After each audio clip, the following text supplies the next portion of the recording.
Learning a discipline is not a matter of forcing yourself. And here the English language leaves a little bit to be desired. We have a paucity of words for effort, for application, for concentration. We can talk about, when we're talking with children, you must apply yourself. Now, it's perfectly true, nothing in the way of a skill will be achieved without practice.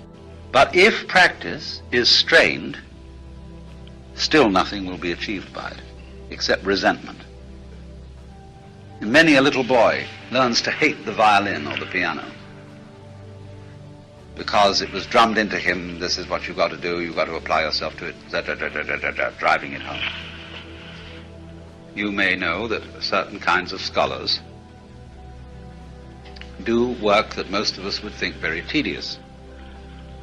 They are, let's supposing I talk a field about which I know a few smatterings, which is the study of Chinese.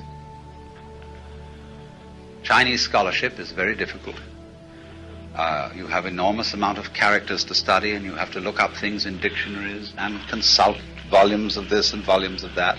But the true scholar is a person who just loves doing that. He'll spend a whole afternoon going after one character through all sorts of things, sifting this reference and that reference. And he'll be having more fun than someone at a bowling alley doing just that. And from the standpoint of an external observer who has no particular interest in this, they'll say, oh, how hard he's working. You know, in my private life, I must confess to you, I've had a terrible time with this, because I love my work. And people who had absolutely, say, no comprehension or interest in what I'm doing would wonder, how do I keep up the pace? How can I possibly do this, that, and the other? I love it. But then, there are other people who say, you never do a lick of work in your life. You're playing all the time. Just goofing off. It's too easy for you see? Because you love it. But that's the only way to get it done.